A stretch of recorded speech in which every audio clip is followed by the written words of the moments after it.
Bearing a shameless resemblance to Tecmo's Ninja Gaiden series, From Software's Ninja Blade mixes fast, sword-slashing action with giant boss fights and insane cinematic QuickTime events.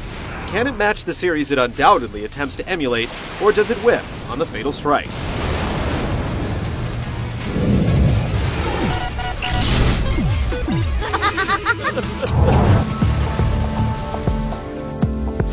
Ken Ogawa is part of an elite ninja squad tasked with exterminating alpha worms plaguing the citizens of Tokyo and turning them into monstrous creatures.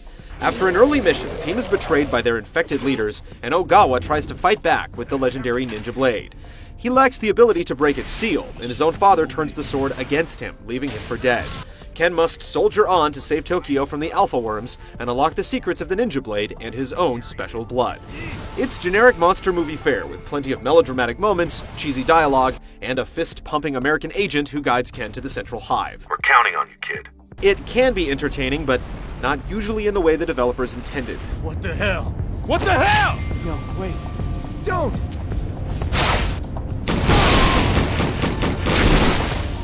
Andy! Oh, man. Should have stayed in bed this morning. Andy, I'm sorry.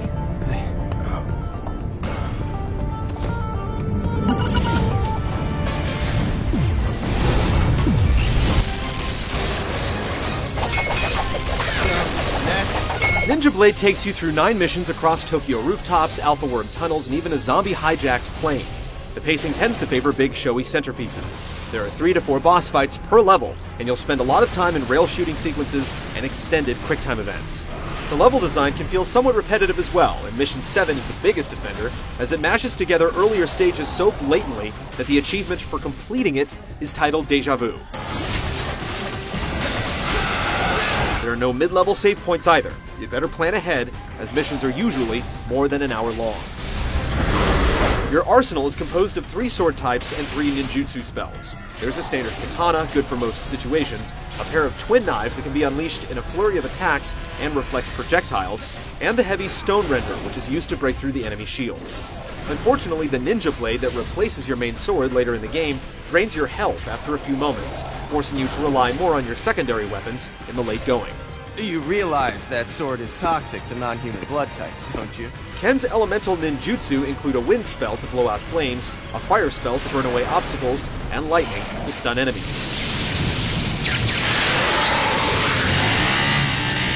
Ninja Blade does have a few collectibles, but nothing you'd want to go out of your way for. Blood gems dropped by enemies can be used to upgrade weapons and ninjutsu.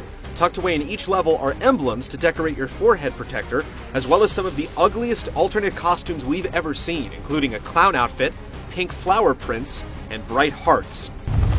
Running about 9 to 10 hours in all, Ninja Blade is of average length for an action game, but its repetitive level design and laughable bonus costumes don't offer much incentive for replay.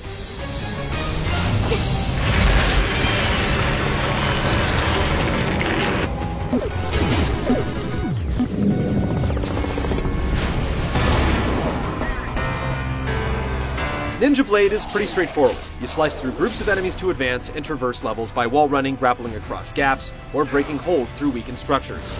If you do get stumped, you can tap into Ken's ninja vision to slow down time and highlight the way forward, and it also reveals crates and barrels stuffed with goodies. Most missions are simple kill fests, but in a page out of Vampire Rain, one level tasks you with slicing up crates to keep a plane from losing altitude, despite the fact that its passengers are all hideous monsters that you'd prefer go down in flames.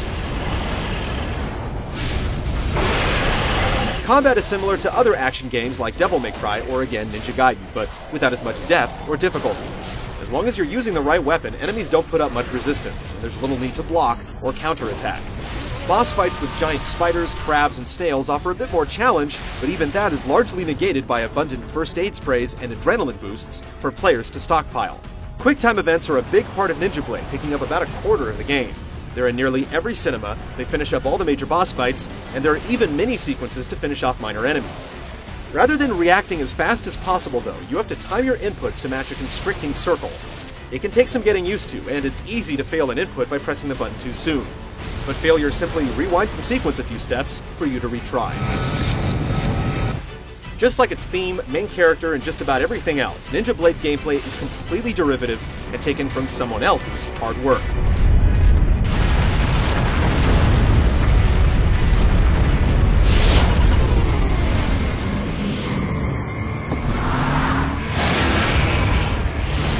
Ninja Blade is full of over-the-top action sequences that try so hard to be cool, they can't be taken seriously.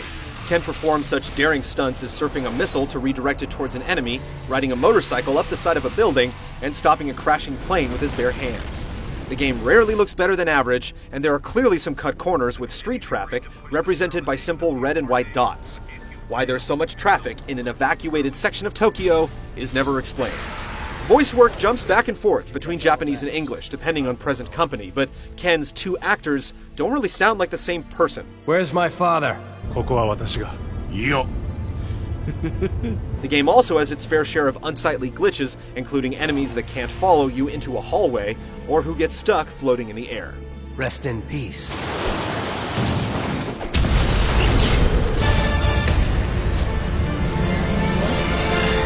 Ninja Blade's action can be fun for a while, but it doesn't really satisfy. The story and presentation can get ridiculous, and the repetition, easy combat, and lengthy quick-time sequences all wear down its edge.